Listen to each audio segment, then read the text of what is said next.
Good morning, family. It's good to see you.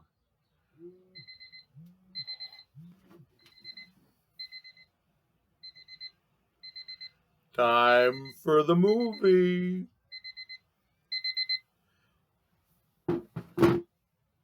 My good morning salutation.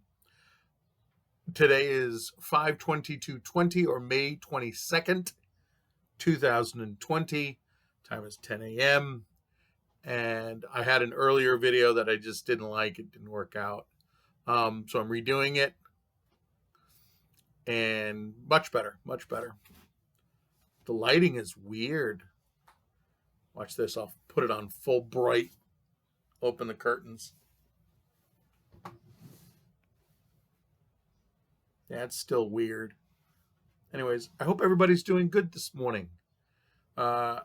I had a meeting with the staff this morning where we're just going over a few topics. One of them is how we submit attendance and how we use that data points in order to tell the Department of Labor that you're here. King made a good point that I had started on, and it had to do with at a certain point the Department of Labor has to trust us. That if we say you're here at a Zoom meeting, you're here. It doesn't do us any favors to lie on those figures. It's a truthful representation of what occurs within a Zoom meeting. And if we say you're here, you're here. But the Department of Labor, being the Department of Labor, wants to be able to micromanage every facet of every item of everything that it pays for. And they're the people with the money. So they get to have their cake and eat it too. It's their way. It's the only way.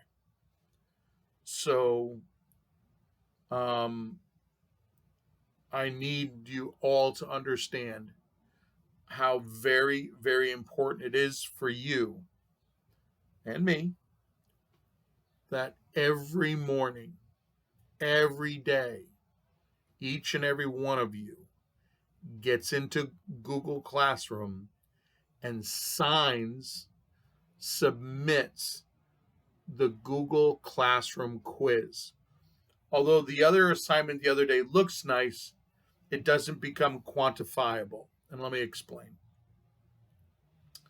As your instructor, as your teacher, when I make a Google Classroom attendance quiz, so well, why do we have an attendance quiz? What's the point of it? I'd love to explain this so that you understand what we're going through, so that when you get to it, you go, oh, this is how we have to do it because Mr. Romer explained why. This is the explanation. Google Classroom, as it stands right now, is a broken piece of software. It's glitchy. It has unfinished code. In order to extract your grades, if you guys took a normal one of my quizzes, like I post up a 25-question quiz, I'm going to start calling them tests. I post a 25-question test. It sees your email address. It assigns your first and last name. It recognizes that you're in Job Corps. It recognizes that your day and date and time that you submitted it. It sees all of the questions you answered that I created. It sees all of the right and wrong answers that you submitted that I created. And it automatically tabulates a score for each quiz. On top of that, it saves in a spreadsheet each response, whether you got it right or wrong, what your answer was, what the right answer was, what the wrong answer was.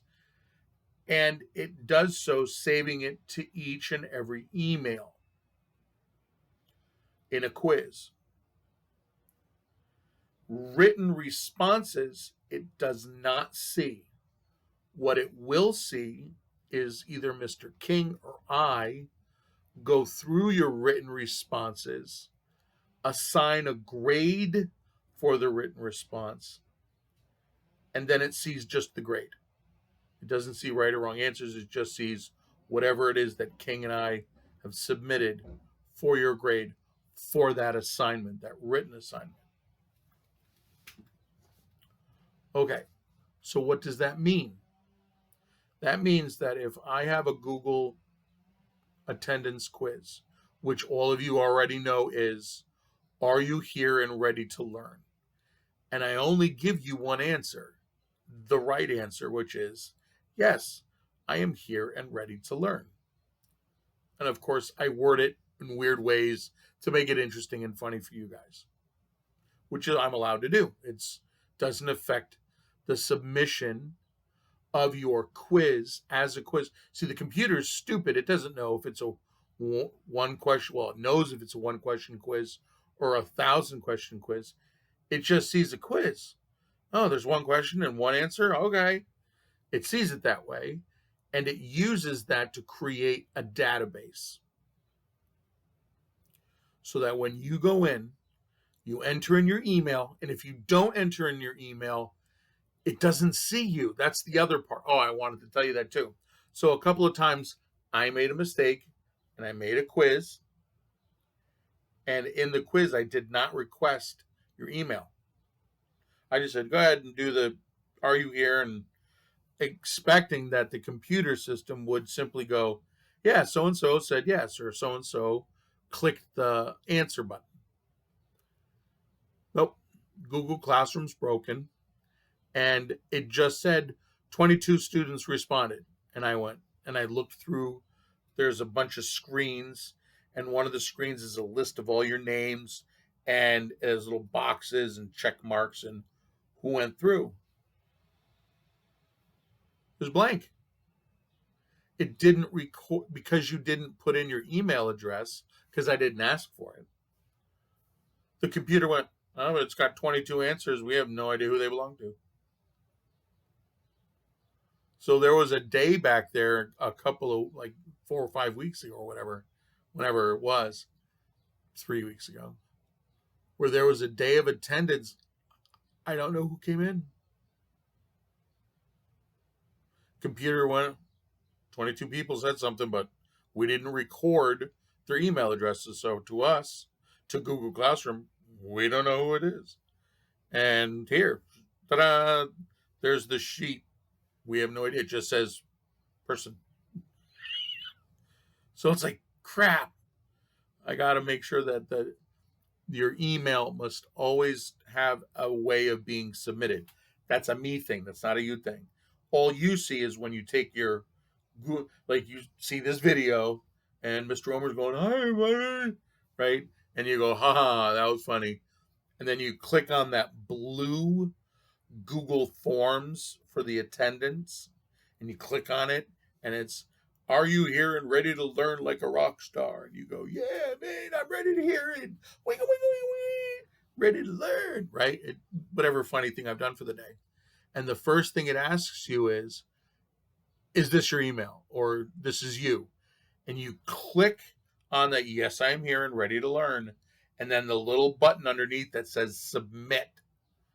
If you don't click the email, your email's not up, you don't click the answer, and you don't hit submit, it's as if you've done nothing. The computer's blind, can't see it.